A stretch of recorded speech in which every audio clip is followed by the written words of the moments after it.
Then I get out of the shower, Okay. have my shave, I wash my face off. I put on this aftershave. It's not aftershave, it's like post shave facial hair rejuvenation serum. Okay. And then I hit it with the moisturizer. So were you talking about Moorpark Athletics first?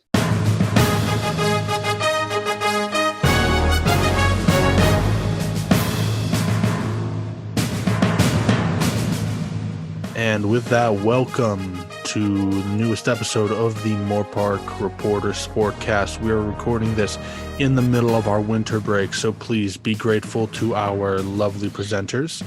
We have Danny Spanovich, sports desk editor extraordinaire, Maxwell Clark, staff writer extraordinaire, and of course, Mitch Ross and Kennedy Collier, also staff writers extraordinaire. They're just all extraordinary.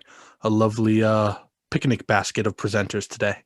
And we got Dom D'Amico, of course. How could you forget yourself, Dom? I have a very low sense of self. And we're moving into our first topic. I just want to object that Danny and Max get their own introduction and Mitchell and I come as a package deal. What the heck? It's okay, man. We're the dynamic duo. Max is just kind of there, and Danny has to be here for supervision. Yeah, and this is really just the Mitch Ross and Kennedy Collier show, to be honest. To be fair, Danny's here for supervision. Max is like, he's the shirtless guy, hair blowing in the wind we put on the beach for the covers. Oh, that was you. And Mitch, you and Kennedy, you're going back and forth like Stephen A. Smith and the other one. I'll let you decide who's who. Max is the other one, or Mitchell's the other one. I'll be Max Kellerman. I'm sorry, that's my bad. I don't watch. With those takes, he might be Max. It's true. Right. It's true. I'm sorry, I don't watch. What is it called? First Take, right? Oh, I got it right. Hey, yeah. I'll take that. And what I'll also take is Danny. Ignore my amazing knowledge of sports shows and tell me about Moorpark College athletics for the upcoming spring semester. And so, unfortunately, news broke. Fortunately or unfortunately, depends how you look at it. News broke last Thursday, that Moorpark officially opted out of early spring sports. So, football, basketball, men's, women's, golf, women's volleyball, all those spring or fall and winter sports, they're not going to be playing. Unfortunate for our women's basketball team and women's volleyball team. We wanted them to come out and compete for a championship.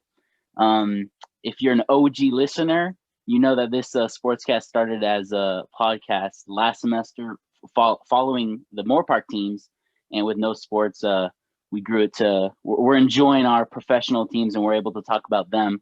So we're going to keep going, even though there's going to be no Moorpark sports. Hopefully that Moorpark will be able to compete in the spring 2 time for the delayed spring sports. That's late April they'll be able to play. They have until February 26th to decide if they're going to opt in or out of that.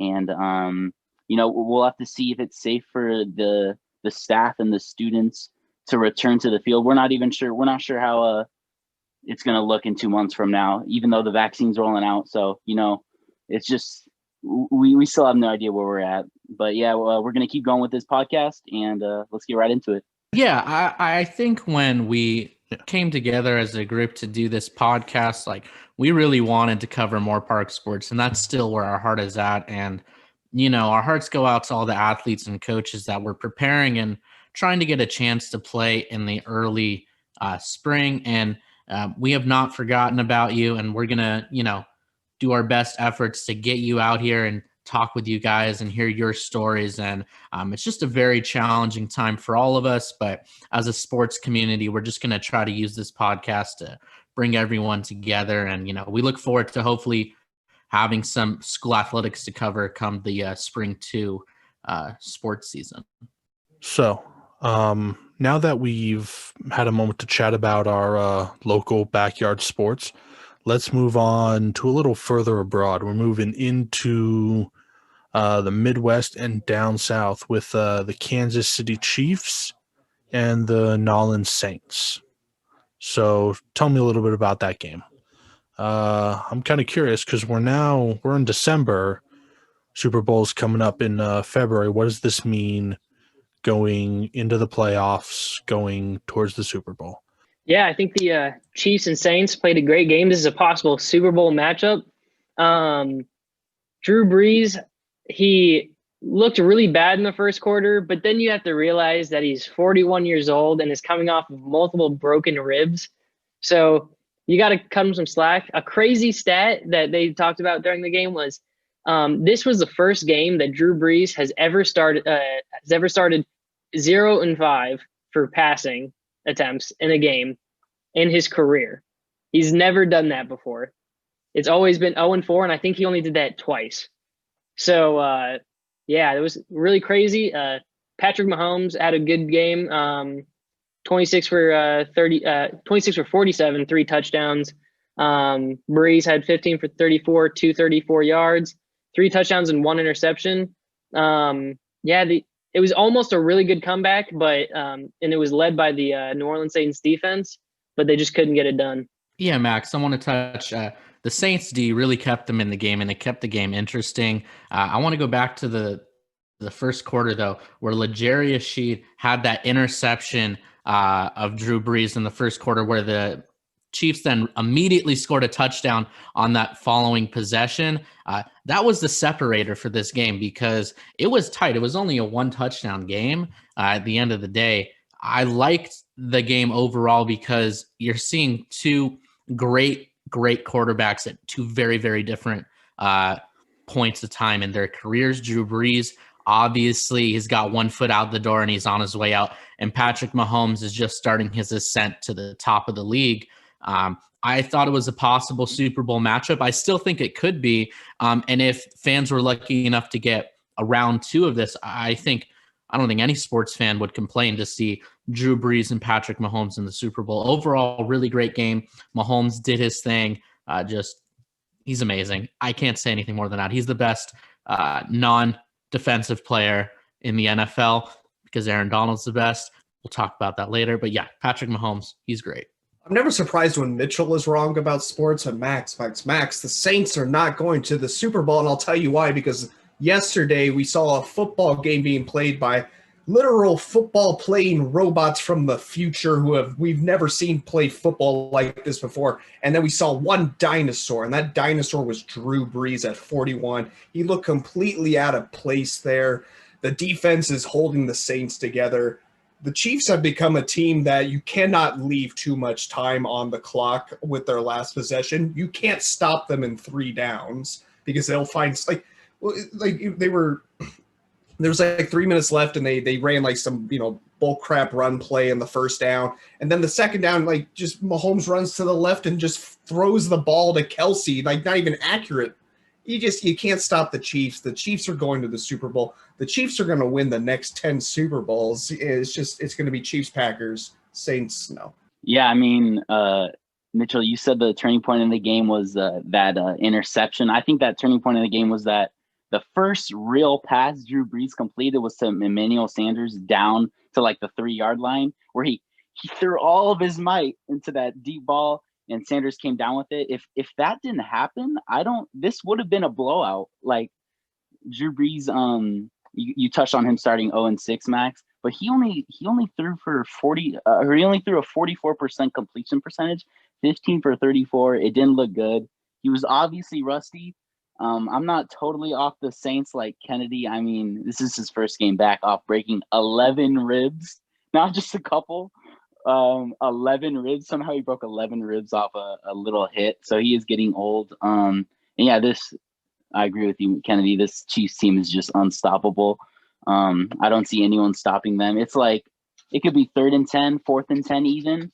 No one's oh man, we got him 3rd and 10. Let's go. No, it's Mahomes is going to figure something out. Something people don't really talk about is the way Mahomes is able to use his legs to create plays. Not even just to get out of the pocket, but just to run downfield. And another takeaway is that this NFC is wide open. I don't trust. Obviously, we can't trust the Saints team if Brees can't come back. The Packers, I don't trust their defense. They've had some ugly losses to the Bucs. The Seahawks, the past few games, they don't know how to move the ball down the field. The Rams, hey, don't get me started on the Rams. And then the Bucks, they're such an up and down team. So, this NFC is going to be fun to see who can come out of it. I feel like these games are going to be really close, and it's going to be fun to see how the NFC shapes up in the playoffs. And Danny, you talked about it a little bit, how Drew Brees wasn't that accurate. And when you think of Drew Brees, you think of accuracy, especially in his heyday. So the fact that he's not, granted, this was his first game back after breaking one too many ribs. If I broke one rib, I'd be out for the rest of my life. So the fact that he was able to play a football game after breaking 11 is incredible. But accuracy, man, it's just... Yeah, he's usually up around 70%. And, also Michael Thomas, he's out the last Michael Thomas, so that's exactly yeah. That's what I was going to say is the reason I still have them as Super Bowl contenders is Michael Thomas is out and they lost by 3 to one of the most unstoppable teams. It is the regular season, but when you give Drew Brees a couple more weeks to get back healthy and get into a groove, and then you can get Michael Thomas back and they can definitely be in the Super Bowl. Yeah, I mean, the NFC, Danny, like you said, it's so wide open. I don't think there's one dominant team, and all the top teams in the NFC have a clear weakness that can be exploited and lead to them losing big time. And I really don't think any other team comes close to the Kansas City Chiefs. I know earlier I was really high on Pittsburgh, but I mean, then they just turned into a Pitts show, if for lack of better words. Like, man, Ben Roethlisberger looked terrible. And when you look at the landscape moving into these last final weeks of the season, I think it's important to remember that it doesn't matter how good you are, because Kansas City's still going to walk all over you. And I'd like to see the Saints. I'd like to see Drew Brees win another one. I just don't know that I have complete faith. He's not looking accurate. That's what defined him his whole career. He's banged up. He's bruised. He's 40 plus years old. He's probably going to get pushed out there in a wheelchair at some point. It's tough. It's tough. The only thing I'll say is that the past 2 weeks, we've seen the game plan how to beat the Chiefs. We saw him throw 2 interceptions against Miami. They fell down like 0-10 last week. And this was like the first game I've seen Mahomes like mad at his offensive line, terrible body language. I mean, it wasn't as close as a 3-point game. I feel like the Chiefs, the Saints came through with a backdoor touchdown to make it a 3-point game, but they weren't going to win the game. They were going to come back. So there's definitely a game plan how to at least keep it close. So we had a wide range of takes there. Unfortunately, none of them could distract me from Mitch's initial take talking about the Saints' strong D keeping them in that tight game. So instead, Danny, distract me by telling me about whose loss was worse, the Steelers or the Rams. Oh, man. So this is fresh off the Steelers-Bengals loss. And I've had a day to think through the Rams-Jets game. And after watching Monday Night Football, this Steelers-Bengals loss was way worse than that Rams loss. Trust me. Let's start with the Steelers. What if I told you Ben he threw for 40 times. Snell, they actually got a running game going. He ran for 84 yards. And the Steelers lost to the Bengals with Ryan Finley throwing 7 for 13, 89 yards. The Jets, they're playing for their lives. They're not trying to lose 16 games in a row. The Rams came out flat. The Jets were playing. Yeah, they were. Come on, you guys shaking your heads. They were playing for their lives. There's no way they were going to go 16-0. Let me go through this Rams game. It's 23-3. 6 minutes left in the third. Woods touchdown, Higbee touchdown, field goal. It's 23-3. So at least the Rams were able to come back. They were able to get their groove going. The Steelers, I mean, Big Ben just looked terrible the whole game. I don't have it written down, but I think he threw 19 yards in the first half. It was just an ugly game. The Pittsburgh Steelers, they're going to go from 11-0 to 11-5 after they lose to the Colts next week, and then the Browns in 2 weeks. This Steelers loss is worse. All right, Danny, that was a bad take. So the reason I'm going to say that is because the Rams lost to a Jets team that is in the running for Trevor Lawrence, and there's 2 teams that really want him. how do you lose to a team that wants to lose? They want to go. Oh, they want to get that first. No. They want that first pick. The they fans want pick. them to lose. The players are playing for contracts. You think Frank Gore, a Hall of Famer, wants to go 16-0? You think Sam Darnold, who's playing for his job, wants to go 16-0? Ty Johnson, who was cut from the Lions, their starting running back, he's playing for his job. These guys aren't trying to lose. Yeah, but here's the okay. Also, when it comes to a division matchup, it's always going to be a tougher game to win. That's why I give the Steelers a bigger break, is because it's a very hard. It's like usually always divisional matchups are harder to win compared to just random matchups. And you just lost to the Jets. Sam Darnold, like if you have an elite defense, you can't let Sam Darnold beat you. You can't let 40-year-old Frank Gore beat you. It doesn't matter. They don't even have what's his name? Jamal Adams. He went to Seahawks, right? Like they don't even have Jamal Adams anymore. Like they're just a terrible team. You can't lose to overrated. Fair enough. So I know that the question was which one loss was worse, the Steelers or the Rams. I'm going to say which win was worse, and it was for the Jets. This is the worst win in Jets football history. Not only are you a terrible organization, a poorly run organization, you can't even do the easiest thing, which is tank correctly, because this is the year where the Jets had the opportunity to pick up what college football analysts and NFL analysts are calling a once-in-a-generation talent. By the way, they said that about Johnny Manziel too, but whatever. And Trevor Lawrence. You have that one opportunity, and Trevor Lawrence could be a quarterback to change your whole organization. And now what? Jets fans have to get excited about Justin Fields? No, get out of here. This was the worst win for the Jets. I'm not even going to.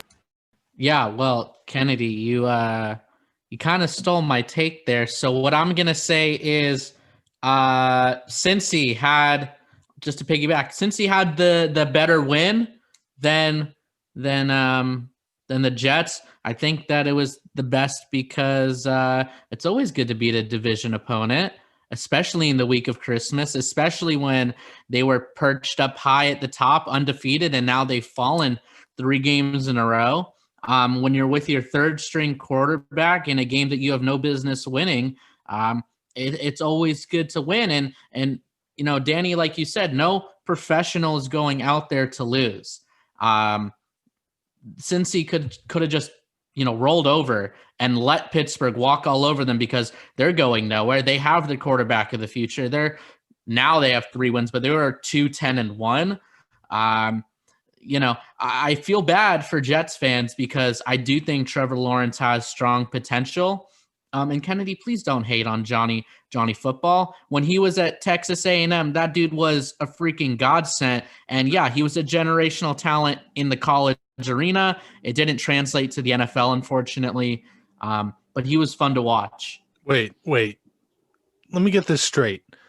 This whole segment was debating whose loss was worse, the Steelers losing to the Chiefs or the Rams losing to the Jets. No, the Steelers lost to Cincy, the Bengals. To the Bengals.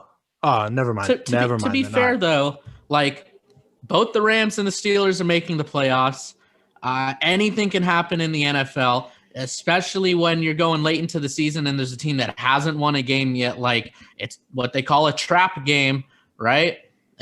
Pittsburgh played in a trap game going on the road on Monday night to Cincinnati on Monday Night Football. They have their third string quarterback in. Like if y'all didn't see the upset like written on the wall, maybe go to LensCrafters, get your eyes checked for the holiday season. Like I don't think it has any bearing on the playoffs at all. Like I just think it does. Terrible losses. I think I got so excited, guys, that I forgot to say that the Steelers needed to win this game. They've lost to Washington, and I forgot who they lost to 2 weeks ago. Was it the Ravens? No, the Browns, right? So they're coming off a 2-game losing streak. In the past 4 games, they've scored under 20 points. So they needed to bounce back this week. They needed to, soundly beat the Bengals because this is when they should be winning football games. I mean, this was just a sloppy game from the Steelers. This is not a good time to be not having a clicking offense. Just a terrible, terrible outing. I just think Juju Smith-Schuster needs to stop jujuing on that beat, and because Juju keeps getting beat. Like he just got to stop dancing, especially on the logo, man. It's so bad. It is so bad. Ever. It is a bad joke, but he's got to stop. So, Danny, you said obviously the Jets aren't trying to go 0-16. But as the great Dr. Seuss once wrote, if the Browns can do it, so can you. Now, moving on from the tight lyrical rhymes of the great Theodore Geisel, let's talk about. Did you pull out a Mr. Brown Can Moo, You Can Too reference? Yes, I did. We're going to move on to some lightning round. We're going to move on to a lightning round. I want to have you guys pick who's going to win these 3 games between the Packers and the Titans, the Rams, the Seahawks, the Colts, and the Steelers when we get back.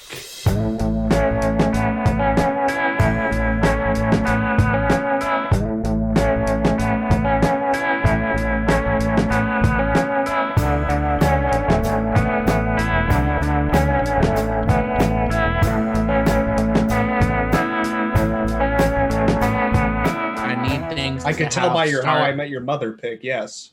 Whoa. Bro, you like Seinfeld? What the fuck? In comparison, a little while later. I'm real into Western stuff. Like the genre? Quite a while later. Speaking of, I think I'd be a great addition to the arts. Same. A seeming eternity later. And we are back. I teased it a little bit before the break, but we are now in a lightning round. I'm going to throw out some games, and you guys are going to pick the winner. You get a few seconds to declare your winner and why. All right, so first game, Packers, Titans. Okay, tough game to pick, man. This is going to be really close. This is going to be a fun, high-scoring game. It's going to be a shootout. I'm going to go Titans. I really want to go Packers, but I think Titans will pull up the upset. Adoree Jackson, cornerback, is back. Yeah, I'm going Titans. I have score predictions. I have 32-27. The only reason why I have the Titans winning over the Packers is the Packers' run defense is not very good, and they have Derrick Henry on the other side, and that's going to be hard to stop. Yeah, piggybacking. I don't think it's an upset. Titans are going to win on the strength of Derrick Henry. He rushed for 215 and 147 in the last.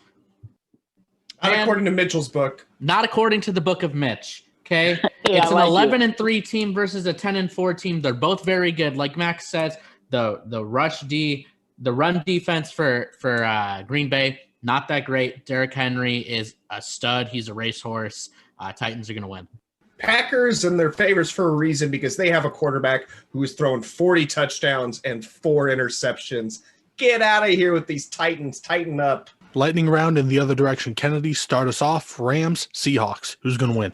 Seahawks, because the Rams are the biggest joke in the NFL that aren't the Jets or the Jaguars. They have no defense other than Aaron Donald. They have a joke of a quarterback who barely got him to a Super Bowl and then choked in that Super Bowl. The Seahawks are going to win because they have Russell Wilson. Lightning round. I'm gonna take the Rams just to annoy Kennedy, and I think the Seahawks are going to lose despite What's-his-face violates every drug policy coming back to play this week. I think he's going to make the team worse. It's Josh Gordon, right? Not maybe it's not. Oh, Gordon. Yeah, it is Josh Gordon. Yeah, Gordon's back. Yeah. Okay, so and then I have the Seahawks winning. I think it's going to be a high-scoring game. I think the Rams are going to come back, but I think they're going to fall short, and mainly because Russell Wilson is on the other side of the ball from them. I'm going to Rams. Sean McVay, 5-2 against Pete Carroll. I'm going to go opposite of Max. Low-scoring game. This Seahawks defense has been sneaky good lately. Jamal Adams and Carlos Dunlap, they've been balling out. Low-scoring game. I'm going to take the Rams by a field goal. All right. You guys need to contact the Rams, see if they'll give you any free stuff for all this. I mean, this bootlicking. You're saying it's only Aaron Donald. You forgot about Jalen Ramsey. It is only Aaron Donald. All right, let's hold these opinions because we are in a lightning round, and we're going to be talking about Colts Steelers. Who's going to win? All right, I have the Steelers winning, which is a surprise, but I have them winning by not very much. I think the Colts will slack off in their practice, I think they're going to think to themselves, we're not going to lose to the guys who just lost to the Bengals, and then they're going to lose to the guys who just lost to the Bengals. I'm going to take the Colts. I think Pittsburgh is on a downward spiral, and I'm here for the Phillip Rivers win at all costs before I retire story. The Steelers are going to win. We're going to find ourselves in a situation where Phillip Rivers has to go 80 yards and he's down 8 points and he has a minute left. So that's my prediction for the game. Yesterday, I was gonna go with the Steelers in a bounce back win but after what I saw tonight against Cincinnati, I got to go with the Colts. Jonathan Taylor finally had a breakout game. I'm gonna take the Colts here. All right. So that was a lightning round. Some of you did better than others. I'm not going to say who. You know who you were. But instead, we are. Even Mitchell recognizes my grade. Sorry, what I recognize is Mitchell interrupting my sweet segue. Mitch, is there a reason for this? Yo no hablo? No. Oh, and in case anybody doesn't know, we're moving on to NBA chat right now. We were talking about the NBA Giannis Antetokounmpo. I thought we were talking. Okay. No, we're not talking about the Belarusian hockey player who's gonna tear it up in the hockey B leagues. I was talking about the golf phenom Giannis Antetokounmpo. Okay. No. His career's over. We all know Belarusian hockey players on the rise, but I don't know about the NBA player. Tell me. He finally signed this max deal. I saw this coming a mile away. I don't know who else did on this. I don't remember who else did, but once they traded for Drew Holiday, I knew they had him locked up. And I don't know if they're gonna win with Giannis. He's got 5 years. I could see him wanting out in 3 if they don't win within the next 3 years, because even if you lock up the Supermax, it's not a guarantee. We saw Paul George get traded. We saw Russell Westbrook get traded. James Harden wants to get traded. It's not a lock that he's going to stay for 5 years. If they don't win in the next 3, I could see him wanting out. I am surprised, and at the same time, I'm not surprised. I'm going to do a famous Mitchell fence sitting. If you look a couple years back, Giannis said he does not want to go to a big market. He wants to bring a championship to Milwaukee. So in that sense, it's not surprising that he stayed with the Bucks. But at the same time, I feel like every star player of a team has to say something like that. Like, oh, I love Phoenix. I would never want to leave 120-degree Phoenix to go play in Los Angeles. No, I love the Phoenix Suns. And then, down the line, you get traded, whatever. But he signs the Supermax. I don't know if Drew Holiday is the answer. Last year when I'm watching the Bucks, I didn't go, oh, man, they are Drew Holiday away from winning the championship. So it certainly is interesting. Danny's absolutely right. The Supermax does not mean that Giannis will stay in Milwaukee all 5 years. You saw it with Westbrook, and you're seeing it now with Harden where, he has 3 years left on his contract, a lot of money. He wants out. So it'll be an interesting NBA season. Yeah. Kennedy, like you said, Giannis doesn't want to play in a big market. He said in his press conference following the signing that this is my home, my city. I want to represent Milwaukee. And he was asked a couple follow-ups about, how do you think that this deal is gonna bring more star athletes to Milwaukee? And he said he hopes it makes it more attractive for players to join.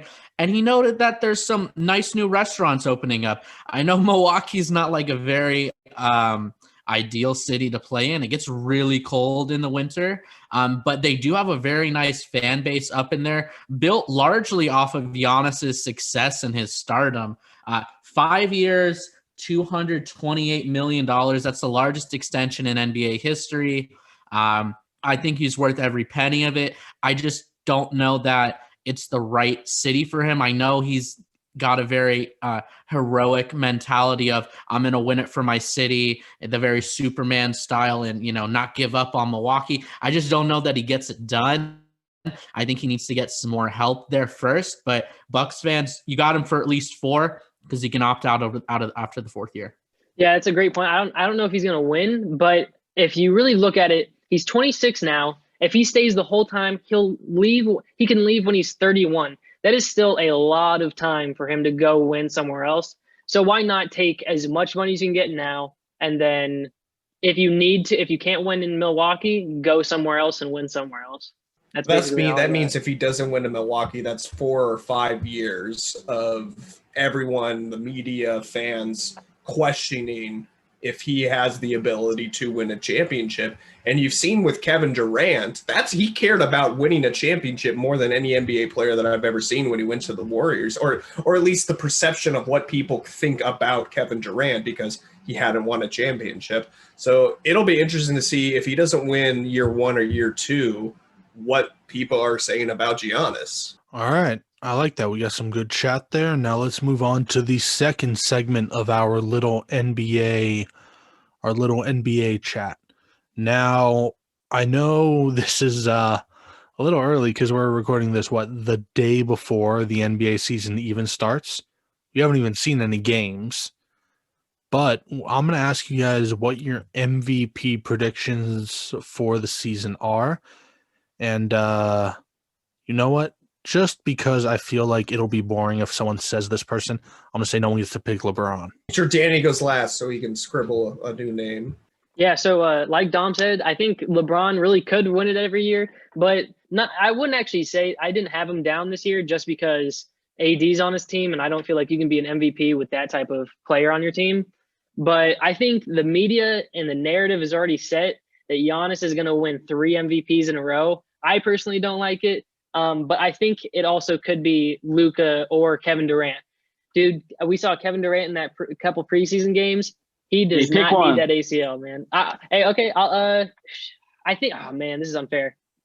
I want Kevin Durant. I'm going to take Kevin Durant. That's a nice pick. I'm going to take the other guy that you mentioned, Luka. Wow, what a player! Luka's already been MVP of the EuroLeague. He's so young. In his second year, he averaged 28 and 8 for the season. Shot 46% from the field and 31 from 3, and he went up percentage-wise shooting in the playoffs. He hit that game winner against the Clippers in the postseason, which was just phenomenal. I think this is just the beginning for Luka. ESPN ranked him as the number 4 player coming into the season. Let me read off the names that he was ranked higher. He was ranked higher than Kawhi, higher than KD, Dame Lillard, Steph Curry, James Harden, and the Joker. He was only behind LeBron, AD, and Giannis. Luka is a stud for many future years. And what he can do in Dallas, don't sleep on the Mavs. Don't sleep on Luka, because this kid has got talent out the wazoo. And I think people are tired of Giannis. I don't think that he's done anything great in Milwaukee. Most valuable, go win a chip, Come on. You're not going to let me pick Bron, but I wasn't going to because the league is out against him. The NBA GMs came out with a survey saying LeBron's not even a top 5 clutch player. So he's probably going to win it, led the league in assists, but I won't go there. I'm with Mitchell. I'm going to take Luka as well. KP, it's going to depend if KP can get healthy. They got Josh Richardson, another playmaker, to help him out. I could see these Mavs creeping up to the 3 seed, maybe 2 seed. I'll throw in a couple sleepers. I like D Book this year, and I like Dame also. But yeah, I'm gonna go with Luka. While I think the MVP of the league will be Giannis, I don't think he'll win the MVP because we've only had 3 people win 3 years in a row the MVP. Well, what Max? Am I no? Yes. I think you're right. It's not a very few amount of players could have won. I know Larry Bird won one, and I don't know the other 2. Yeah. But so just narrative wise, Giannis won't win. I keep calling him Giannis. Thank you, Dom. If I can't pick LeBron and I can't pick Giannis, I'm gonna go. You know what? I'm gonna pick Anthony Davis. I think LeBron's gonna take a little bit of a step back this year with the Lakers, not become Anthony Davis's team because it's always LeBron's team.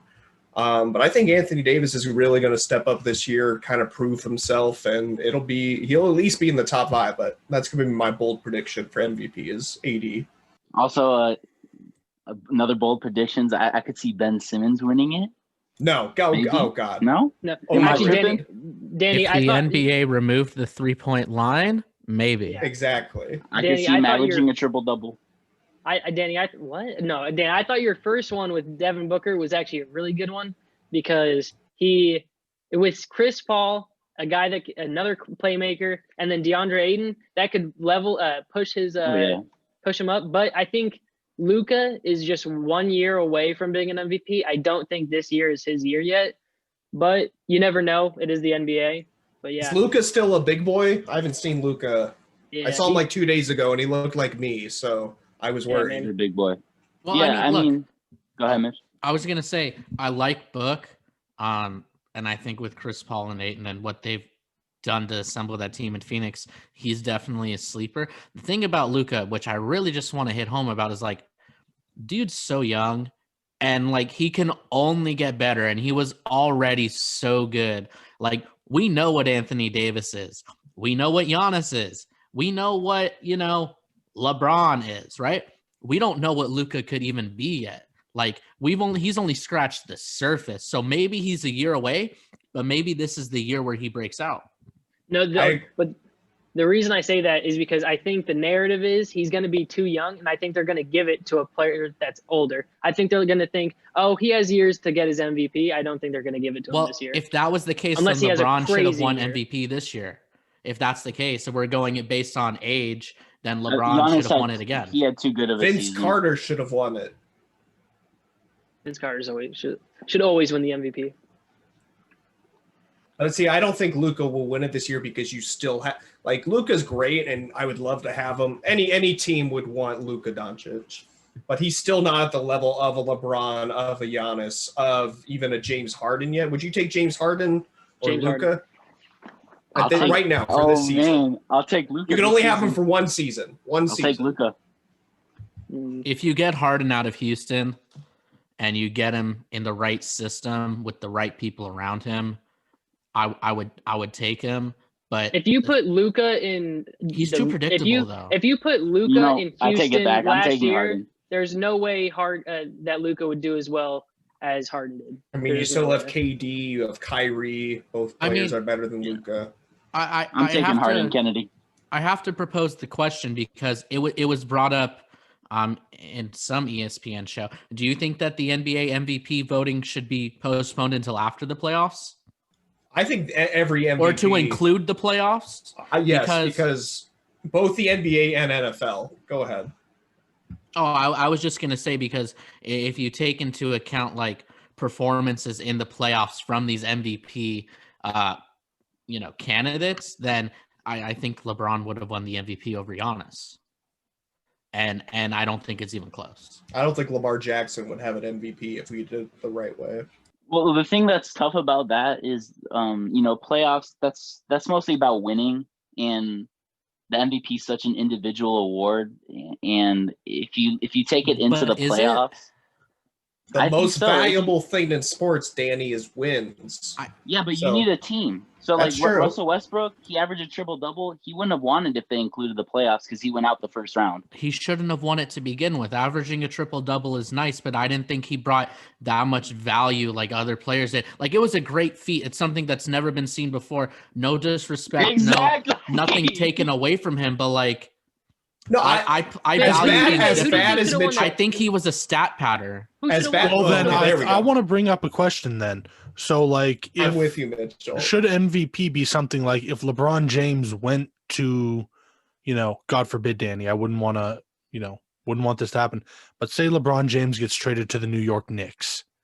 He is obviously going to be the most valuable player on that team. He is going to do so much better than anyone on that team, and he is going to be the most. He's arguably going to do more than anybody there. That's so why. Is that what the MVP should be, or should it just be the best player in the league?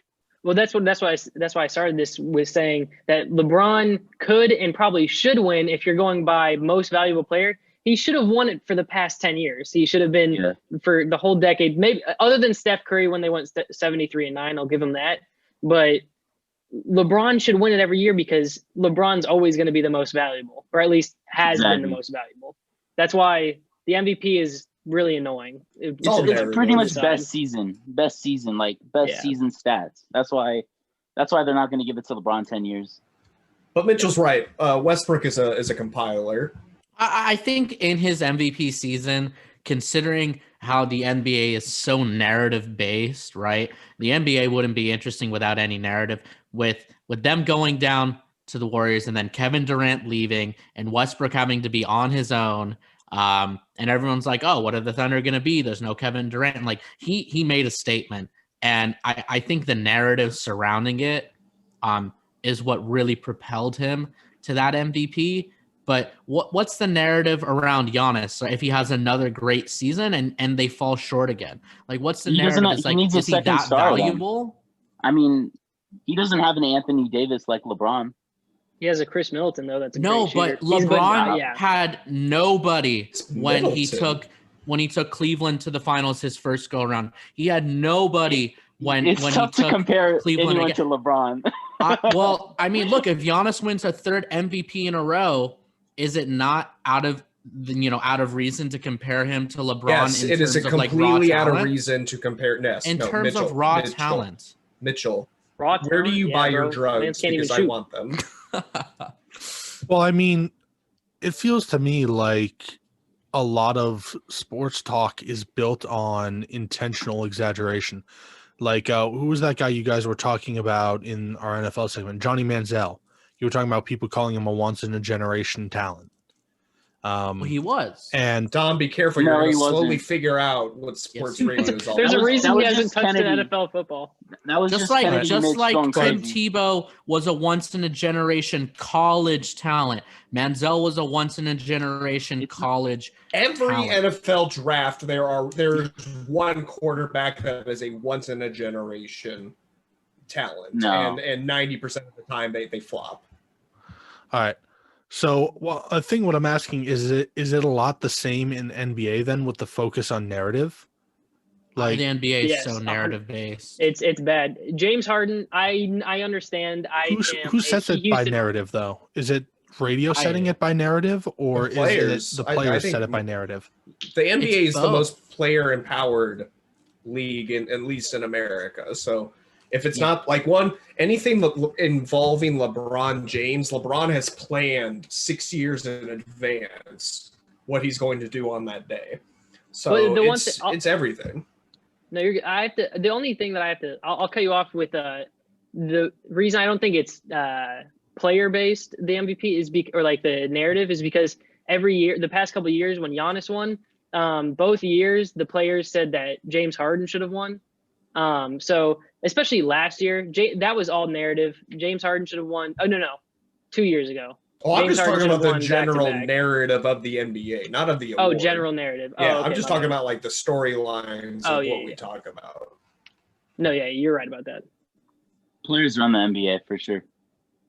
It's I think it's the most entertaining league, and I think that the NFL and MLB and NHL should take note on how to empower their players more.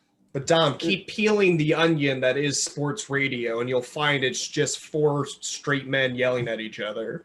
Yeah, but I think that the NBA is better because it's player narrative like ran. I think when you let the actual media decide, like it's just. I mean, the NFL is so boring. LeBron in the finals every year. But that's not a narrative. That's like him getting there.